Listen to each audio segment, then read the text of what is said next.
What's up, everybody, and welcome back to the Stretch 4 podcast. I'm your host, Peter Tran, and on the line, I got my pick and pop partner, Josh Cohen. How you doing? It's been a long road, but we're finally here, less than 24 hours away from playoff basketball, and it feels really weird. Yo, we're dropping on Monday morning. That means the games are going to start at like 1:30 today. My God. Speaking of on the road, the banger in the paint. He's on his way to Orlando, man. I think he's going straight to the bubble. Rajan Walia, how you feeling? You know what? They didn't let me cross the border, but I thought it was worth a try. That'd be great if you actually tried to cross the border right now. You'd be the exact opposite of everyone else in the world trying to go into the States. Yeah, man. They're just going to let me into the bubble. Just straight there, nothing in between. Alright, guys. So, like I said, we're getting started, and we got to do a little preview session here. It'll be quick. It'll be easy. We're going to give each series like 7-8 minutes. Just all the big points. What you think, what you like, what you don't like. And let's just get started in the West. We're going to start with the very first game of the day. Well, I guess the first series. The Jazz and the Nuggets. Monday at 1 p.m., Josh. What do you think? Who do you like in this series? You know, before the news came out today, I would have said Denver in 5 or 6. Now it's for sure going to be Denver in 5, if not 4. Woo! So the news that Mike Conley has left the bubble now to, go with his wife to see the birth of their child. He's going to be out for at least 2 games, if not 3. So I think it might be like a gentleman type of sweep where he comes back for game 4 potentially, and he goes off for 45 points, does the whole Fred VanVleet thing for 1 game. And then Denver gets game 5, and they move on to the next series. So I do like Denver in this series. If Mike Conley was a chucker, I would be much more impressed with it. But he's not a chucker, man. He's too good. He's been taking a lot of shots in the bubble, though. I think with Bogdanovic out of the lineup, he sees that he has to be that aggressive player, especially Utah gets a lot of offensive rebounds, and I find that a lot of times early in the season when they would kick the ball back out to Conley, he would sort of delay and try to run a set with the 14-second shot clock on the second chance point. But now, when he gets the ball, he's just chucking them up because he knows he has to take at least 15, 20 shots a game for Utah to have a chance because they just have no bench. They probably have the worst bench left in the playoffs. And I think that was ultimately going to be their downfall in this series if Conley did play to where they might have won 1 or 2 games.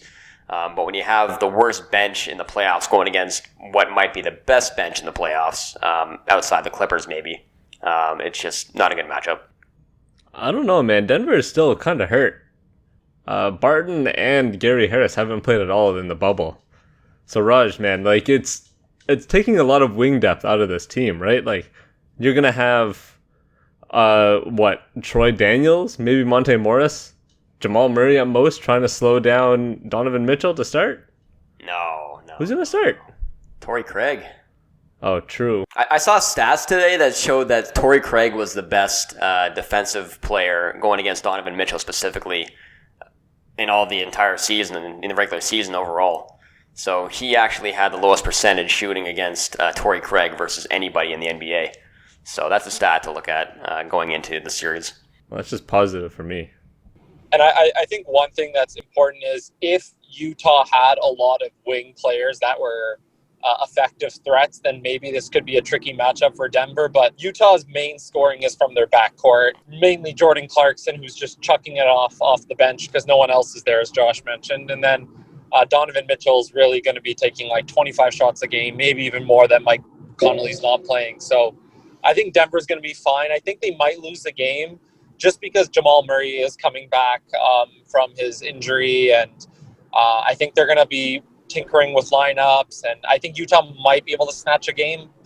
But overall, I think this is a great matchup for Denver. They're going to go in, build a lot of confidence, and I don't see them having any trouble with Utah, especially because Utah can't score. Without Bogdan and without Mike Conley, it's going to be tough for them to even get more than 110 points a game. You don't like Rudy Gobert as the alley-oop monster over Jokic? I think you can trust Rudy Gobert's stone hands for 15 points, 15 to 18, but nothing more. I think the one thing to look for, though, something that Denver did struggle with during the bubble period, was they gave up a ton of good looks on three-point shooting, and specifically corner threes, and that's a major part of Utah's offense. So if Utah is able to produce the same types of looks that they have gotten over the course of the regular season against Denver, to where I think they had 3 out of 4 like really close games against Denver, and 1 in the bubble as well. So that is something to look for, just with the, Denver's breakdowns on defense, and they have been the worst defensive team in the bubble so far. They're 22nd overall. So I think this is a feeling out process for Denver and trying to figure out what their rotation is going to look like going into the next series, assuming that they actually beat Utah, which they should based on their roster depth. But ultimately, they have to figure out their defense in the series, especially if they're going to be playing a really tough series against the Clippers, most likely next round. Yeah, the season series is at 3-0 for the Nuggets with the greatest win of 6 points. So you're right, all the games have been really close, and that corner 3 is going to be a real issue for Denver because their defense, originally when the year started, it was really good. They were like a top 5 defense for the first couple of months. And then as the year went on, you can see it, they just got lazy out there. I think they're in the mid-teens defensively right now. And you said it, Josh, they give up a lot of corner 3s. And if there's one thing that Donovan Mitchell loves, it's feeding Joe Ingles for that corner 3. I mean, now you're not going to have Bogdanovic or Mike Conley for the first couple of games. So the penetration will be much more difficult for this team. But you never know, man. Donovan Mitchell might just catch fire one game. Joe Ingles could easily catch fire with his old school savviness. I wouldn't be surprised if Utah got 1 or 2 games out of this. I think it's not that Denver's going to really have to have a bad game for Utah to have a good chance of winning. And I do see Denver maybe dropping 1 game. But I think this is like Josh mentioned and I alluded to earlier. This is more of a feeling out series. It's a good warm-up series for them going into the second round. But there will be some pressure on Denver, and we'll see how they handle this pressure because they are the favorites in the series. It's 3 versus 6, and on top of that, that 6th seed is so badly injured and Mike Conley missing games. So we'll hopefully Denver handles the pressure and makes it to the second round, but I can't see this series going the other way. Josh, is this going to be the least popular series of the playoffs? No. I mean, you have Milwaukee playing Orlando, right? So that has to be at the top of the top, but if Mike Conley was actually playing this series, it would have been really interesting. I think it would have been like a pretty close series based on what we saw last game with them going in a double or triple overtime. Yeah. And Utah's a really smart team too, right? So I think if they had, a more healthy lineup, this series would be a lot closer, and Coach Quinn Snyder's going to find ways to fluster Denver and put them in tough situations. I think the games will be somewhat close. And obviously Denver, they just can't be relied on for anything right now. And the way that they're giving up points, I can't really see the series being a blowout because Utah just has too much pride. They're too well coached. But I think it's going to be a series we're going to see like Denver up by like 8 to 12 points throughout the games. And Utah coming close at certain points, but then Denver pulling away. So it's not going to be quite a blowout, but, in that other range of point differential where like it's not really close, but at the end of the game, you'll see like the scores, within 7 or 8 points. All right, Raj, give me your prediction. What do you like here? Who's going to close it out? Yeah, I think Denver 4-1. I could see a game where Donovan Mitchell gets hot, Ingles gets like 25 points, but like if you just look at their roster, even if Mitchell averages 30 points a game, Gobert gets 20, Ingles gets like 25, that only gives you 75 points. Like you're Wait. You just said Ingles gets 25? Yeah. I mean, if he gets really hot. No. I'm being very generous here. Like, if this is like... You're being more than generous. Even Joe Ingles doesn't think he's going to average 25 points in the series against anybody. Yeah, but I'm saying, again, this is the best case scenario. There isn't enough points that Utah can get to 110, and I think you're going to need that many points to beat Denver. All right, Josh, what you got? I would tend to agree. I think that it's going to be 4-1 Denver. And I think there is going to be a Mike Conley game when he first gets back. And I think it's going to be 3-0 going in the 4th game. Conley's going to have his big game. Everyone's going to think, oh, maybe Utah has a chance to be the first team ever to come back from 3-0. And then Denver's going to crush them in game 5. That would be nice. I think it's going to go 5, but it's going to be like game 3 and Donovan Mitchell popping off. Yeah, I see that. Yeah, I don't think Mike Conley is going to be the guy who carries them to a victory. That's a wild take, man. I think Conley's going to have a big game regardless. But I think Mitchell's going to average over 30 points a game because, as Raj said, he sort of has to in the situation. He's going to have to, shoot a lot. And so is Clarkson, too. Yeah, it might be 30. It doesn't have to be an efficient 30, but he'll average 30. All right, on to the next series on Monday at... What time are we looking at here, Josh? This is your team. 4 o'clock. You got your, Josh, Brooklyn Net against the reigning champion Toronto Raptors. Oh, don't give me that stank face. You were singing high praise about the Nets last week, talking about Timothy Luwawu-Cabarrot and Karis LeVert being your guys. Get out of here, man. Hey, they've been nice during the bubble. I mean, TLC especially, like, some of the shots I saw him taking in the last game against Portland, I never thought I would see that, with him looking so smooth off the dribble. Him actually catching and shooting and it looking like an NBA player. And he actually like had a few 20-point games. So honestly, like, I don't think Brooklyn's going to be all that competitive, but I'm going to say it now. They're going to win a game. And it's going to be game 1, of course. Yeah, that's all I was going to ask you. I mean, Brooklyn's going into this hot, right? And they've been shooting the hell out of the ball. So I think it might take one game where the Raptors might not take them seriously and, you know, the Nets get off to a good start. The Raptors don't put them away early. And then it just becomes a toss-up at that point because you have a really good three-point shooting team against a team that loves to give up threes, sort of like in the same way Milwaukee does, where the Raptors love to fly around the court and contest every shot and everything, but ultimately they want to make sure that, you know, the team they're playing against doesn't get points in the paint. And Brooklyn's entire offense is set up to shoot a lot of threes. So I think there is going to be that one outlier game where Brooklyn maybe hits, 18 to 21 threes in the game. And ultimately, they might actually win one of those. Raj, do you see the Raptors losing game 1 as always? You know what? I'm going to go to the contrary. And I think everything you said is right, Josh. But I think the Raptors are just, on paper, with their experience, are just a better team. So they will win game 1, the Raptors. Wow. That's a big prediction. Does that mean a sweep? No. I do think that Brooklyn will get a game, and I think this series is not going to be tough for the Raptors in terms of it being very competitive every game, but I think the fact that Brooklyn's a young team with a lot of players who have a lot to prove, I think the Raptors might play down a little to their level, and we're not going to see the best Toronto performance, so I think there'll be some close games, and again, I think gentlemen's sweep. I think Raptors will probably end up going up 2-0. Brooklyn will have a game where it's very tight, and it can go either way, and then the Raptors will close them out in 5. It's not bad. Is Jamal Crawford still on this team? He's injured. Yes. Yeah, he hurt his hamstring. It's tough to come back from that when you're, 41 years old? I mean, the thing I'm looking forward to the most on the note of, guards off the bench is when Chris Chiozza comes on the court and Fred VanVleet is already on the court, and you have that meme where the two Spider-Men are pointing at each other. I look forward to that. Chris Chiozza is basically mini-me with Fred VanVleet. He's 5'7". VanVleet's 6'1". But they both look exactly alike. Is Chiozza that short? He looks that short. I don't know if he is. I'm looking it up right now, but he looks like a pretty short dude. He's 5'11" according to NBA.com, which means he's probably 5'5". He's shorter than I am. He looks so much like VanVleet, though. It's scary.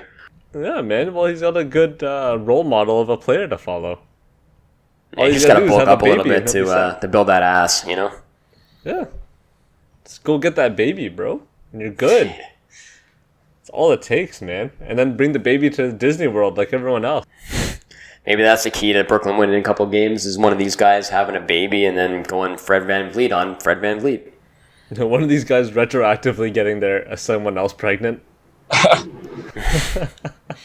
Plan for it back in January, guys. Does Toronto really have anything to worry about? What can this team actually work on during this time? Because their defense is already top-notch. I mean, it's probably just getting guys like Siakam and OG more reps, I guess. Getting their shots down properly, getting plays right? I don't even know. I think the goal for the Raptors is just expect Siakam to work on getting his shots in the playoffs and being able to consistently put up 23 to 25 points every game. I think that's what they want to see because they're going to need him if they want to make a deep playoff push. So I think getting Siakam the reps is the most important, and consistent 25 points a game would be nice. Yeah, for me, I think it's just their half-court offense going into the next series, which is most likely going to be against Boston. We saw the game in the bubble, the one game the Raptors lost out of the 8, where Boston just destroyed them, and they just did not get any good looks in the half court because their guards just couldn't get in the paint. There was a lot of arms and legs everywhere, and the Raptors couldn't really deal with the speed and the athleticism of Boston in that game. And overall, they're 1-3 against Boston as well. So I think just working out the half-court kinks, which they may not even be able to do in this series because Brooklyn is not a good defensive team, and the Raptors love to go. They're one of the best fast break teams in the NBA. So I think there's going to be a lot of transition play in this series, which ultimately may not prepare the Raptors well going into the next series. All right, Raj, give me your prediction for this. Yeah, I said it before. Maybe I'll save it for the next series and tell you my prediction. But I think the Raptors win this 4-1. And I think it's pretty comfortable. And I think they lose game 3. Even though I said the Raptors are going to lose game 1, they're not going to lose. It's going to be 4-0. I agree. I think it's going to be a clean sweep. But we got to move on. Josh, you claim a lot of teams. That's all I can say about this. I keep wanting to say your team, and it seems to be every goddamn team, because your Philadelphia 76ers are going into this Boston Celtics series. Beat the hell up. And by beat the hell up, I just mean their main 1B, 1A guy, Ben Simmons, is out indefinitely, probably to the end of the playoffs at the absolute earliest. And, I mean, the Celtics are walking into this pretty healthy, pretty hot. The only injury that they have to really be slightly concerned about is Kemba Walker from the looks of it. But there is absolutely no way that the 76ers can pull this off. Probably not, unless Brett Brown works some, Nick Nurse magic, where he just totally goes into a game plan in game 1 where Boston's just not expecting it, which I'm not exactly sure what that would be in this case. I think the only thing you could really do that might mess up the Celtics game plan would be not starting Horford and then starting 4 shooters around Embiid and just letting Embiid go to work off the pick and roll and just giving him space in the post-ups and sort of forcing Boston into playing, worse centers basically, in trying to foul out Tice and then try to just work on Enes Kanter and Robert Williams. Because Embiid has by far the best, matchup potential in this series out of anybody. And then after that, it's all Celtics. So the Philadelphia 76ers don't really have a lot of good answers for, Boston on the perimeter. And, the one guy that they could play, like Matisse Thybulle, going against Jason Tatum, for example, you bring that, bring Thybulle in for 20 to 25 minutes, and then your offense suffers. So there's not a lot of good options here, but if I'm Brett Brown, I'm going full Nick Nurse and just trying a bunch of different types of defenses, a bunch of different types of lineups, and not staying static and trying to, start Horford and Embiid together and playing them a lot of minutes, even though, they're obviously 2 of your better players, but are they going to work in this series together? Maybe not. Raj, do you see Jason Tatum or Jaylen Brown really having any issues with this Philadelphia defense? I mean, granted, both guys really like to get to the rim, but as we've seen Tatum, especially after the All-Star break, both these guys got caught fire from the perimeter, right? And don't really miss it that much. I think the problem that Philadelphia has is if they send anyone that's fast enough to keep up with Brown and Tatum, then they're just going to beat them with height and their size. And then if they send anyone that's tall, then Tatum and Brown are going to take them off the dribble. And they don't just have those right bodies to match up with the Celtics. And the Celtics have that advantage, and they're going to use a combination of Hayward, Brown, and Tatum to exploit the matchup. And I think Brett Brown's too conventional of a coach to really try something that's going to throw a wrench in Boston's plan. I fully expect the lineup to be Milton, Richardson, Tobias Harris, Horford, and Embiid. And that lineup's just too slow for a young Celtics team. So without Ben Simmons, their best perimeter defender, I think Philadelphia's in trouble. Why wouldn't Philadelphia just put out a lineup of in the front court at least, of Embiid, Horford, and I don't know, Tobias Harris, right? They're big 3 guys, and just completely body Boston inside. You know what I mean? Why wouldn't you just have Horford going in against anyone on Boston? Yeah, I think the issue is just Embiid likes his space in the paint, and even with Simmons, they couldn't get their spacing right. And if they have 3 guys that want to play a bit closer to the basket, I just think you're not maximizing the output from your best player. And you're just going to clog the paint, and you're going to make it easier for Boston to set up against you, because Boston's going to be okay, you have 3 big guys that want to play in the paint. we're going to put 4 or 5 guys in there and make you hit a bunch of threes. And if you don't hit those threes, then your team's going to lose. Yeah, this is not the 1990s anymore. That's not going to work. I mean, we've already seen it in the stats where, like, if you try to post up a player like, Horford against Jaylen Brown, it's not really a mismatch, especially when it's later in the clock where, Boston can help off and cause, Philadelphia to take contested shots in the perimeter with a very static offense. Like, static offenses don't work against really good defenses, and Boston was, I think, 4th overall in defense this year. So you need to beat them with movement and with smart offense and quickness, really. Like, you have to match quickness with quickness. And posting up Horford while Embiid's on the floor is just not going to work in general because you just don't have any floor spacing. So that's why I think they should go to a more conventional 2020 type of lineup and bring Horford off the bench probably. And start Thibault or start Alec Burks and, try to keep up with the Celtics that way. And, at times you can go to Horford and Embiid in certain matchups, but ultimately, like, starting them against that lineup is, you're a recipe for disaster, I think. So are we just going to ignore the fact that Al Horford was on Boston last year, was their main big man last year? Or is that just completely being wiped out? No, but I have nothing against Horford. I just think the combination of Horford, Embiid, and Tobias Harris, it doesn't offer enough variety that can throw Boston off balance. And I know, Josh, you've talked a lot about how Philadelphia is going to play offensively, but I think defensively is where they're going to have issues against Boston. Not that they're not a good defensive team, like Embiid's obviously great at protecting the rim, but I just don't think that they have the bodies to throw at Hayward, Brown, and Tatum to cause them a lot of problems. And I think, and this is me, and I would like to hear what you guys have to say, but I think Boston creates more, or Philadelphia is going to have more problems defensively than they are offensively. I think they have problems on both sides of the ball. Honestly, it might be equal, especially if Brett Brown doesn't get creative with this. Because, even on defense, having Al Horford close out to guys, like you said, with Jaylen Brown and Gordon Hayward. Boston's offense, a lot of it is just based on, one guy runs a pick and roll, kicks it out. That next guy just keeps the flow of the offense going by catching and going. And with this lineup in place in Philadelphia, having 2 big guys on the floor, at least one of them is going to have to be trying to close out against a really good offensive player on the wing. And that's going to create breakdowns, and ultimately it's going to create wide open shots. So that's why I think Philadelphia sort of has to match or downsize the matchup and really think about going small. And maybe later in the game, you start playing bigger once the whistles start to dissipate a little bit. Yeah, I'm only trying to give the opposite perspective here. I'm not really a big believer in Philadelphia, especially without Simmons. So I think we can say goodbye to Brett Brown this summer, guys.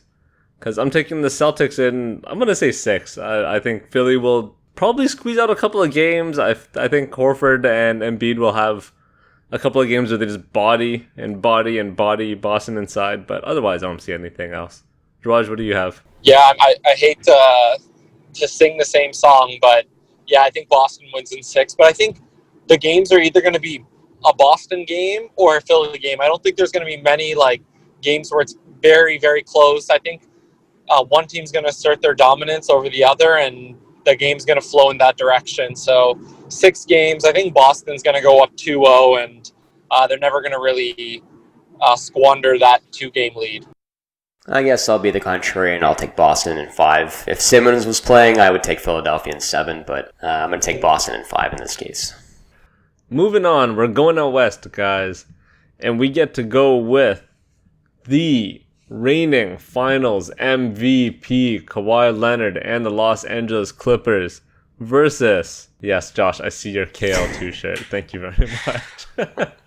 Versus 2 members of the NBA all-bubble second team, Dallas Maverick. Raj, we're going to look at a team in LA that is going to be without Montrezl Harrell, obviously a big guy, and a major piece of their bench, right? And you're replacing him with guys like, I don't know, Marcus Morris?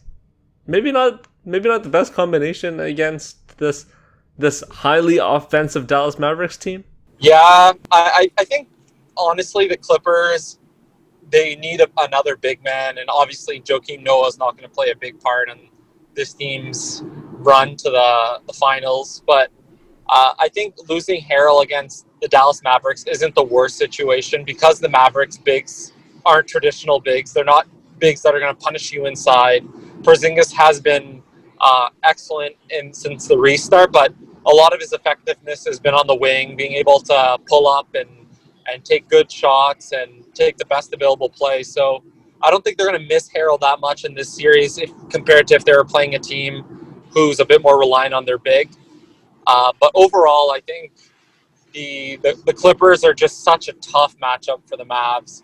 I think the Mavs can score, but the Clippers have a lot of different bodies that they can throw at Luka. They can trap him, get the ball out of his hand, make other players beat him, and I don't think Dallas is quite there yet. I think you guys are both forgetting that JaMychal Green is on the Clippers. He's been really good in the entire bubble, 8 games. He's shooting like the hell out of the ball. He's shooting like over 50% from 3, I think, in the 8 games. And he's really good on defense, too. And he's a 6'9" guy that knows where to be on defense. He's sort of like what Patrick Patterson was supposed to be for the last 10 years for a lot of teams, but ultimately wasn't. So, as you said, like, it doesn't really matter that Harrell isn't playing in this series because ultimately, like, he's almost, I would say, like, slightly, I guess he's like a good defender in a lot of cases, but he is small. But Ivica Zubac is playing so well right now, I don't think that's really going to really matter. And I think he went like 10 for 10 against the Mavericks in the last game that they played in the bubble. So this matchup is just not a good one for Dallas. And I think this is going to be a real stepping stone for Luka Doncic. And I think he's going to not play up to par, up to his standards anyway in this series. And he's going to get in the gym in the offseason and look to really improve on the areas of his game that are lacking, which right now it's mostly just shooting. Because I think he shot 31% from 3 throughout the entire season. And he's going to have to really work on his outside game in order to take his game to that next level, to be in, the same conversation as guys like LeBron and Giannis and those types of players. I mean, in Luka's defense, even if he was, that level of player, if he was a top tier guy that we would compare with Kawhi and Giannis, it still wouldn't be enough for this Clippers team. Come on, man. No, but I think if he was to that level, if his shot was on point and he played the type of game that he played against Milwaukee in the bubble, where he was just basically making the right decision every time, his shot looked good, I think he hit like 5 threes in that game.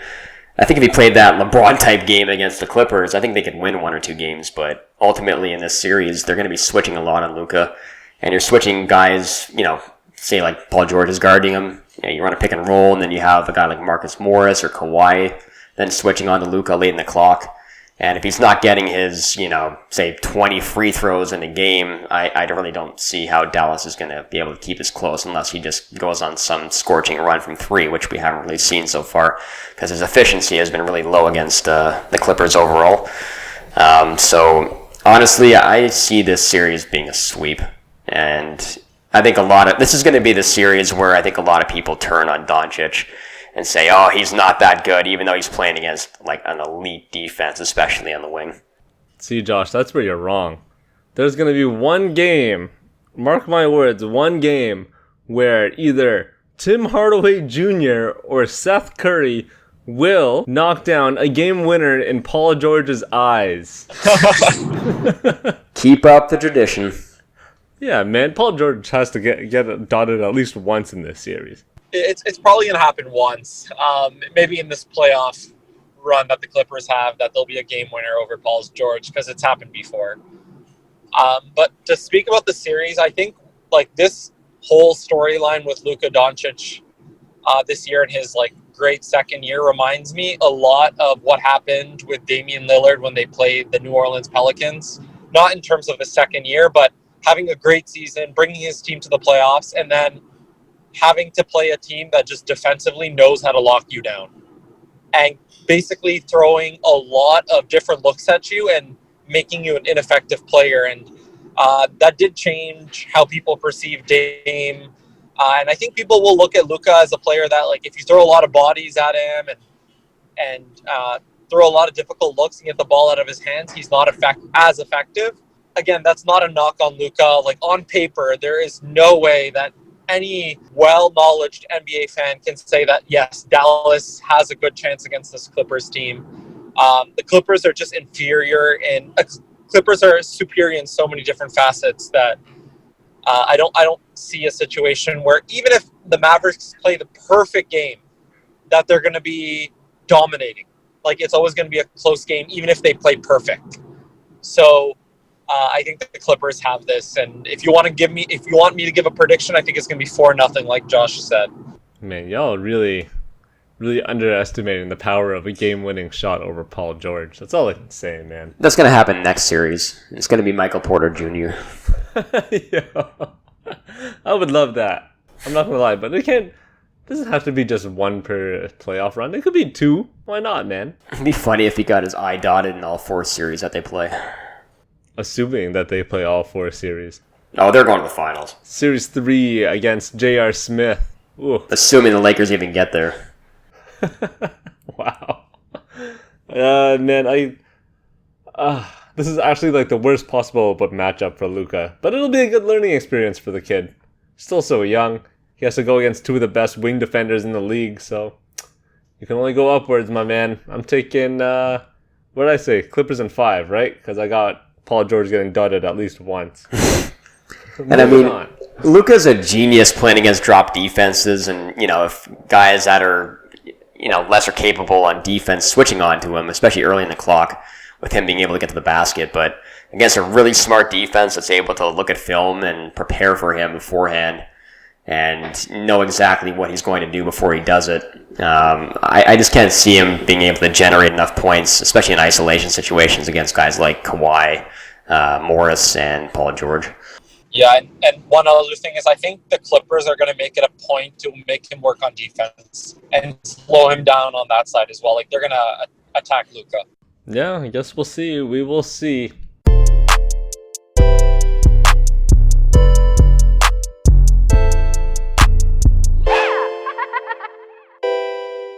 We don't have to give this series much time, man. It's going to be a quick sweep. The Bucks and Magic start on Tuesday at 1:30. This should be an NBA TV game or an NBA TV series. If it's not, I'm pretty sure it is. I mean, the one good thing that would have come out of this would have been to see Jonathan Isaac's freak, athleticism and length go against Giannis. But he's hurt. So now we basically get to see the Bucks get another 4 scrimmage games and get their shots back because they've been pretty mediocre all bubble. I'm going to say it, but I mean, come on, Bucks sweep. Is there really a question in this? Yeah, like Peter, you said it all. I think there will be 1 or 2 close games, and by close I mean like the margin of victory will be less than 10. And that's it. That's all I have to say. I think the Bucks are going to win this, and this is a good series for them the same way it's a good series for Denver. Yeah, I know we talked about this last year with their games against the Pistons, but this series might ultimately be the highest point differential series in the history of the NBA. I think last year it was like 15 point differential in the 4 games, but this year it might be like 18 to 20. And it's really too bad that the Nets didn't lose a few more games and we didn't see Nets Bucks, because those are 2 teams with completely contrasting styles, and Orlando just doesn't have enough 3-point like Orlando's the antithesis of what type of team can actually beat the Bucks, because the Bucks give up so many 3-point shots and they gladly give them up to non-shooters. And then you have a team like Brooklyn that can come in with a team full of shooters, even though they're not great talent-wise, but they can get them up at least. But in this series, like, how many guys can you really look at where the Bucks are going to be afraid of them shooting from the perimeter? You have DJ Terrence Ross. Augustine. Yeah. I mean, that guy's short, so I don't really see him getting off a lot of shots against the Bucks defense. But, Terrence Ross may not even play in the first game, too. He's had some issues off the court or with his health. We're not really sure what's going on there. And then you're starting guys like Wes Iwundu, and Gary Clark has been starting recently for Orlando. Aaron Gordon may not be back in the first game as well. He's had some injuries throughout the bubble. I think Kyle Lowry injured him on one play where they got into it. So they just don't have the talent level. I'm interested to see like how Markelle Fultz plays against this defense, though, since they're going to go like 17 feet under the screens, and he's going to be forced to take like at least 15 shots a game. So this is going to be his moment to shine if he, is able to. 17 feet, man. I mean, he's going to be going against Eric Bledsoe. We all know Eric Bledsoe's playoff record. There's a real good chance that Fultz pops off for at least one game. Drops like 25, 30. We'll remember it, but it'll still be a loss. You know, that kind of stuff. I don't have very much faith in this Magic team. I don't think anybody does, but just the fact that Markelle Fultz is starting over Augustine in this series, it gives some, watchability just to see how he's going to handle the best defense in the NBA. That's basically the only storyline I'm looking at going into this because, like you said, for Milwaukee, it's just a cakewalk. Yeah, let's move on, man. This is boring to talk about. The Miami Heat have the Indiana Pacers. We get to see Jimmy Butler versus TJ Warren over and over and over. But Jimmy Butler says the beef is dead. So that's kind of boring. I don't know if it is. Jimmy Butler doesn't seem like the kind of guy who lets go of grudges. You know what I mean? Seems like that kind of jerk who would just let these things live on in his mind forever. And then in terms of injuries, obviously we haven't seen Domantas Sabonis all bubble run, I guess. I don't even think he's in Orlando, is he? I haven't seen him around.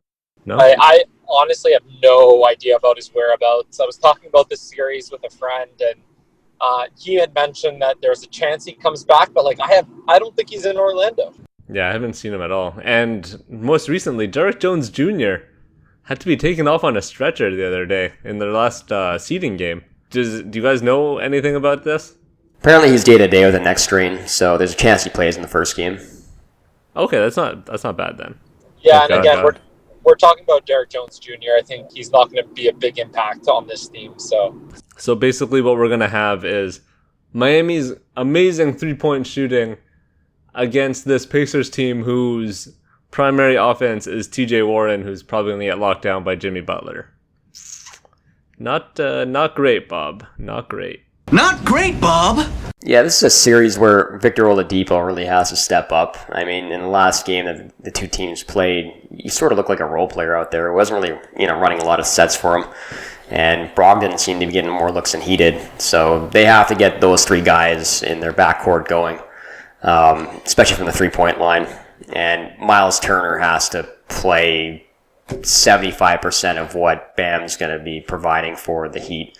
Because, last game he couldn't really get a shot off against Bam, and he didn't look good, especially in the paint against Bam, obviously. And they really have no backup for him, like Goga Bitadze. He's had his moments this year as a rookie, but he's ultimately not ready to go against a player like Bam. So they're going to have to really figure out that matchup situation, because Sabonis is also probably not going to be coming back in the series. I mean, he seems to have a pretty major injury based on all the reporting. So Turner's going to have to really step up the series, and if he doesn't, I think that Miami's probably going to win in 4, if not 5. Yeah, I'm not going to go that far. I think Miami has a lot of inexperience, and they rely a lot on the deep ball, and it's hard to have 4 good games where you're shooting the 3 as well as they can. So I could see them having one really bad game or where the ball's just not dropping, but I think it's a tough matchup for Indiana, and again, I think not having Sabonis really handicaps them. I think he's a huge part of their inside offense because Turner is known as more of a defensive anchor, and Sabonis really is the player that they play inside with and helps their team get rebounds and points, and he gives you consistent 20 and 10 almost every game. So, I think Miami's going to win this. I do see some games being close, but I think Miami wins at 5. Man, Miles Turner, in the words of Shaq, is barbecue chicken. I think I heard this on the No Dunks podcast, but one of the guys brought up that Miles Turner beat out Bam Adebayo for that Team USA World Championship spot last year as the lone big man on the team. You think Bam is going to let that go? Are you crazy? Bam is going to come out there and kill this dude. Bam is, we've talked about this before, Josh, Bam is the best defender on Giannis. Right? So you can imagine what he's going to do to a guy like Miles Turner. Man, no chance. And Raj, you brought up Miami's three-point shooting, and if, say this team goes cold one day, you have Duncan Robinson, who's, one of the best shooters in the game right now. If he goes cold, what's next? What's going to happen? They're just going to put someone else in there and let them shoot away. Jay Crowder's in there. Obviously, he's not an amazing shooter like Duncan Robinson, but he's still a threat. You got Tyler Hero. You got Goran Dragic. Man, this team is so deep. I love this Miami team. I'm all about it. All here for it. They're good. I just think that Indiana plays a style where they're comfortable with it. Brogdon fits in that style. Warren's obviously finding his place since they resumed the bubble. Oladipo, we know what he can do. He's not the same player he was pre-injury, but he's capable of having good games. And I think Indiana is good at playing at their pace. Like, they like to play a slower game. They don't like playing run and gun. And I do think Miami's going to get looks. Like, I think they might have a game where they just don't shoot as well. Like, they shoot 30% or 25% as a team from three, and Indiana's being able to be a little more methodical. But overall, I think Miami's just too deep, and they have the better set of players and system to play against Indiana. See, I look at the series sort of like how I look at the Philadelphia series, in that Indiana has to do some different things that they haven't really done before. They have to get comfortable being uncomfortable. And I think that, you talking about them playing at a slow pace, I think they need to play at a fast pace this series in order to get guys like Brogdon, Oladipo, and Warren better looks, especially on the offensive end, and not have to, take shots with like 6 seconds or less on the shot clock. But ultimately, if Indiana is going to have a chance to win the series, I think that somebody is going to have to step up and be able to, go against Jimmy Butler and defend Jimmy Butler at a high level. Because, the last game they played against each other, he totally took over in the third quarter, got to the basket whenever he wanted to, and, Warren wasn't really putting up any type of, fight against him on offense. So they have to make him work on defense, first of all, to get him more, tired and lessen his energy level, especially later in the game. But they have to find a solution for him on the defensive end as well. And I'm not really sure who that guy is going to be, to be honest. So you're telling me you don't believe in Justin Holiday going against Jimmy Butler? Or Aaron Holiday, for that matter? Drew, maybe. Let's get Drew in this series. Make it interesting. Yeah, just swap him out. That should work, right? You know what they should do? What? They should start TJ McConnell, and they should put him on Jimmy Butler and just annoy the shit out of him and get him out of his level. Ooh, both former Philadelphia 76ers, too. Maybe he knows all of Jimmy's moves. He played great in the playoffs when he was with the Sixers. Like, in that series against Boston when Covington wasn't, he's basically 0 for 80. And they brought McConnell in to start over him. McConnell was great in that series. And he's the type of guy that can change a series, obviously, since we saw, in that series as well. So I think an out-of-the-box idea like that could potentially work and potentially also speed up Indiana and get them in a more up-tempo game. Yo, Raj, what's your final prediction for the series? I'm saying a lot of 5, but you know what? I'm going to give Indiana a bit more credit, and I think Miami's inexperience will show in a few games. So I'm going to say Miami in 6. Josh? I'm going to give credit to Coach Nate McMillan. I think he's going to have to figure out some things throughout the series, and I think he will. So I'm going to say, same as Raj, I'll take Miami in 6. Wow. Okay, I'm going Heat 5. I love this Miami team. Now we can move on back to the West. Josh, man, I know you're amped up for this of all series. You got the Thunder and the Rockets going at it. Chris Paul, Russell Westbrook, swapping spots last summer. And now Russell Westbrook is hurt. Going to be out for the first couple of games. Houston's bringing back Eric Gordon, so at least they'll have another 3-point threat, unlike what Russell Westbrook is. Is he, though? Eric Gordon? Have you seen his stats this season? They're not great. I said he's a threat. Okay? I didn't say he's Duncan Robinson. I said he's a threat. All right, fair. All right. And then OKC, obviously, is just coming in on fire. Obviously, this team is just... They're just so solid. And I'm pretty sure Dennis Schroeder is coming back now, too. Yeah, Schroeder came back the last game, actually. He played, I think, 20 minutes, scored 17 points, so he is officially back. Woo! And he's coming off the birth of his child. You know what that means? Oh, man. Fred VanVleet syndrome. Mm-hmm. And they have Luguentz Dort, who apparently is one of the best James Harden defenders in the league. If he plays. Oh, he will definitely play. Come on, man. He hurt himself 2 games ago, though. He's questionable for the first game. Yo, you see how beast this kid is? It's all fake. He's going to be back no problem, man. I hope so. Come on. Because honestly, without him, like, as funny as it is to say, if he's not playing and you're playing, like, Terrence Ferguson instead of him, OKC doesn't really have a chance. So they need him to play 25 to 30 minutes a game, and then they can end with, the best closing 5 in the NBA this year with the 3-point guards, Gallo and Steven Adams. Really? You don't think they would have a chance even if Dort isn't playing? Because it's Rock. Who do you put on Harden? Shea. Fast, long. Just not as strong, obviously, but... That's the problem. Yeah, you just force him inside. And then you got Steven Adams in there. that's going to force a lot of like wide open 3-point looks. I think Dort is the type of guy that can actually stay with Harden for a certain amount of possessions per game where you're making him take tough shots. And, you're sort of limiting what Houston wants to do and zipping the ball around and getting these wide open threes. If Harden's not creating that advantage against a guy who's just a brick wall, OKC has a pretty good shot in this series. So I think a lot of it's going to come down if Lou Dort's actually healthy. Which is weird to say this. He's such an important player in this series when you have guys like Chris Paul and SGA, Harden, Westbrook. But Lou Dort's pretty important to this team. That's when they, became a really good team too. When they started. Canadian? Yeah. Haitian too. Montreal. Yeah. Montreal. Raj has never been so proud. Yeah, I'm repping real hard. Oh my God. Have you seen what Chris Boucher's done the last couple of games? Woo!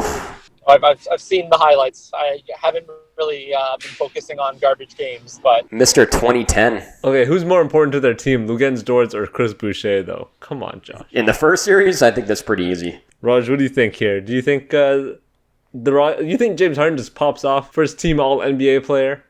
Yeah, I don't know. I think James Harden is going to put up good numbers regardless of who's on him. Now, is he going to put up efficient numbers? That's a different question. And I think the great thing about OKC is they've shown to play as a team. They get the best shot that they can as a team. It's not like one player is going to shoot 25, 30 times. Like, they really move the ball and exploit the matchup, and Chris Paul is great at managing the game. And obviously he has a lot to prove against his former team. But it's just hard for me to go against the Rockets in this situation. So I'm going to say this series is ultimately going to come down to how many games Russell Westbrook plays. Because when he does play, it's going to be very interesting to see what OKC does with Steven Adams and if he's able to stay on the court based on what Houston likes to do on offense and obviously spacing 5 out and who he's going to guard. Because it's possible he might end up guarding Westbrook in the series, sort of like what Rudy Gobert was, having tasked to do against Westbrook when, Houston played against Utah. So if he's not playing, you're going to see a lot more shooting around Harden, obviously, with, Daniel House starting and potentially Ben McLemore. And will Steven Adams guard one of those guys? He sort of has to, right? Like, he's going to have to guard either Tucker or whoever the fifth starter is going to be, whether it's going to be Jeff Green or whoever they decide to start. But ultimately, I mean, based on the reporting and how vague it's been with Westbrook, I think he's going to be out at least a couple games. And if he's out, I think OKC is going to win this series. Yeah, they've already said that he's going to be out for the first half of the series, I think, right? Or something along those lines. Like they said the first couple of games. I heard 2 games. Yeah. He's been ruled out of game 1 for sure. But beyond that point, everything's up in the air. Yeah, I mean, with Westbrook in there, it adds so much dimension to Houston's offense, right? Like, you have another guy who's going to be the slasher and essentially give you all the pain points that any real big man would give you. Hence why they got rid of all their big men. But in terms of the Thunder's defense, I mean, if you put in... So say you have like the ending 5, right? Like 3 point guards, Gallo and Steven Adams. You would have what? Chris Paul matching up with Eric Gordon, I'm guessing? No, I think you have him and Harden. Really? Who else do you put on him? Wow. Who else do you trust on him? I thought Shea. Nah, I don't think Shea's ready for that. I think Shea's better off guarding a guy like Westbrook or just guarding the wing and just being a guy that plays off whoever is the worst shooter. And just leaking off? Because Chris Paul's going to want that matchup too, and he's the best equipped besides Dort just based on the body type to be able to guard Harden. Yeah, that's true. And Chris Paul is going to have that vindictive mindset at this point. Yeah, he's going to want to prove a point in this series. And, we've all talked about it throughout the last few years in that, James Harden hasn't really been able to save his energy up for the playoffs, playing so many minutes in the regular season. Yeah. And now this is the one scenario where he hasn't played a lot of minutes going into the bubble. In the bubble playoffs anyway, and he doesn't have to travel now, so he should be healthy, he should be good to go. So if James Harden is this good, he needs to prove it now in the playoffs, and even if Westbrook is out, he needs to just put up like supernova performances and lead his team to the second round, and I don't have that belief in him, so I think that OKC is going to win this series. And how many? Without Westbrook in at least 3 games, I think OKC is going to win in 6.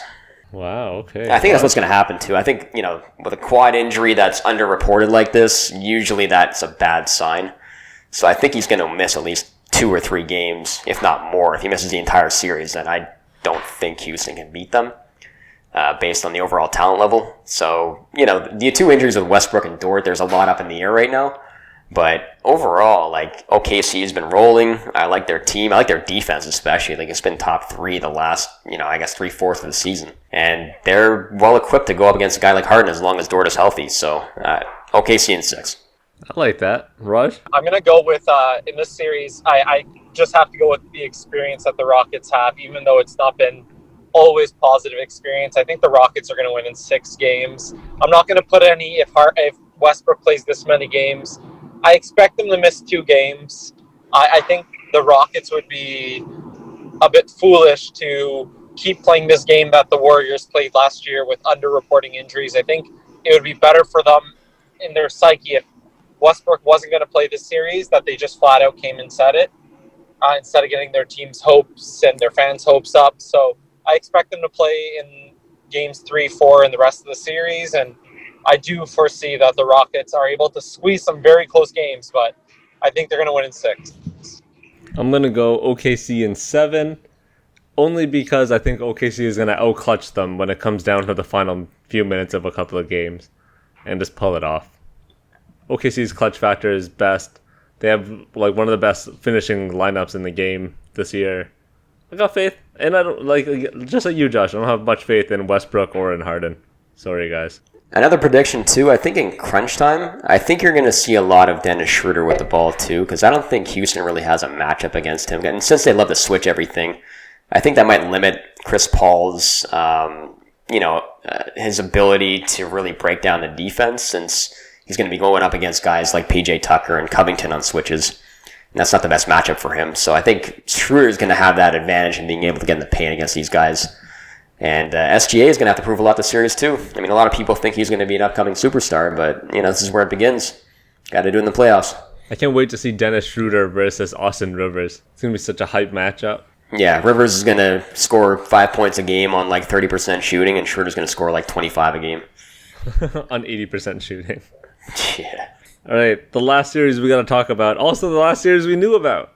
Your Los Angeles Lakers against the Portland Trailblazers made their way into the 8th seed, won their play-in game against Memphis, literally on CJ McCollum's broken back. I made that joke last week saying that it should be Damian Lillard's broken back because he's been carrying the team.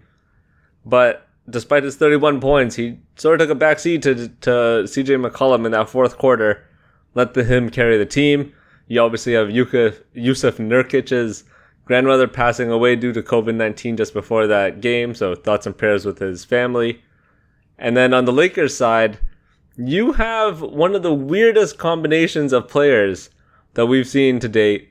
Obviously, you're missing Avery Bradley and Rajon Rondo, just like at the beginning of the bubble, replaced by Dion Waiters, who played surprisingly more minutes than I thought he would during the bubble, and J.R. Smith, who didn't play much at all.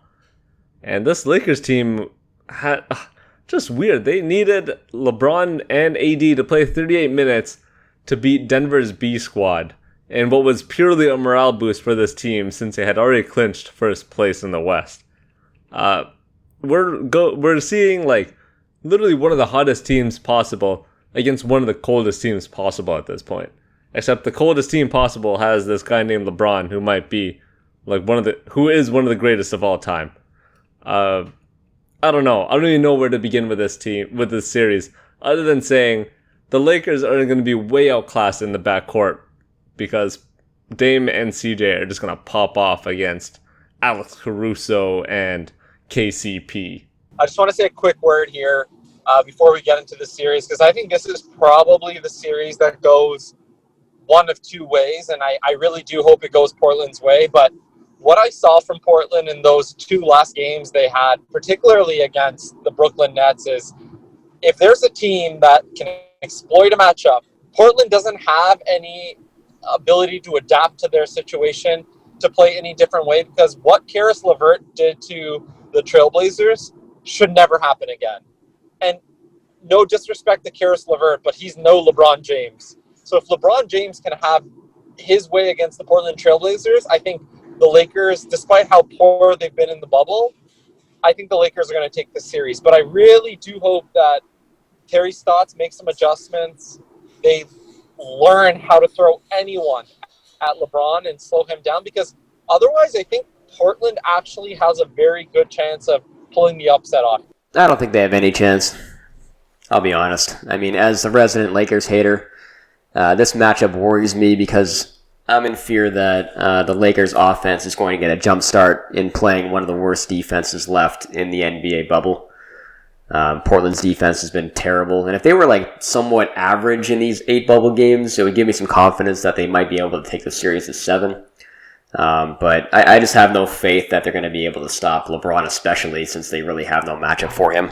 I mean, I think you're going to see a lot of Gary Trent on him, and I think LeBron's going to finally pull out his post-up game in the playoffs, which is something he's usually saves for the playoffs, unless you have Carmelo Anthony stepping up the play, which is just not going to end up happening. Oh, yes, it will.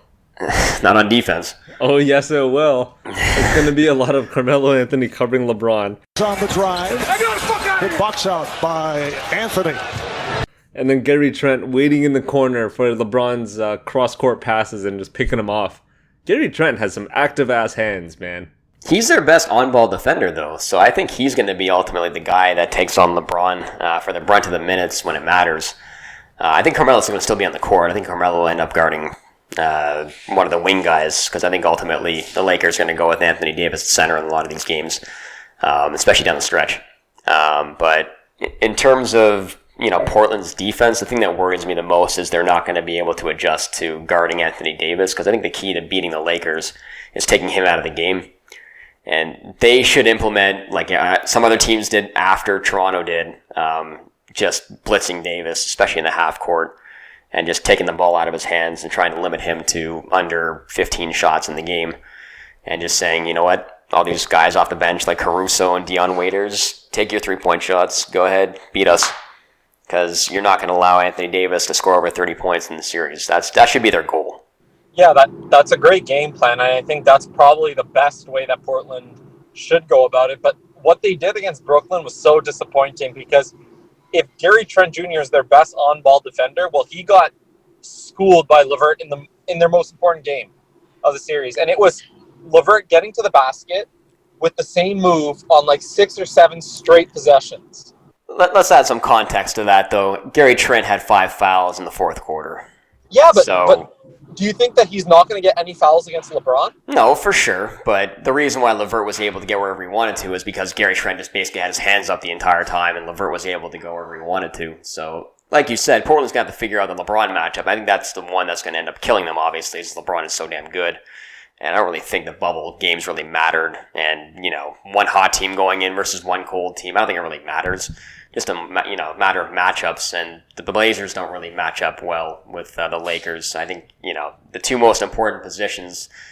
Portland had guys that could at least not slow down, but you could throw at LeBron and Anthony Davis with Al-Farouq Aminu and Mo Harkless, and now they don't really have those guys anymore. I think if Ariza was playing in the series, I think they'd have a better chance, but I don't know. I just can't see it. Yeah, I think also when I think back of LeBron against teams that have very good guards, I have to think of the Toronto Raptors when they had DeRozan and Lowry, and that backcourt with JV as like kind of their main inside presence. Obviously, Lillard, I think, is a better point guard than Lowry is, and I think Nurkic is a better player than JV was or is. But LeBron also now has Anthony Davis. So I think despite me having a lot of hope in Portland, and I did say it from the beginning that Portland was going to be the 8th seed before this bubble restarted, and I did say that Portland was going to beat the Lakers, which, you know what, I'm going to stick to my guns and say that they're going to beat the Lakers in 7, but I say it just because I don't want to go back on my word, but I worry for Portland, especially on how poor their defense has been.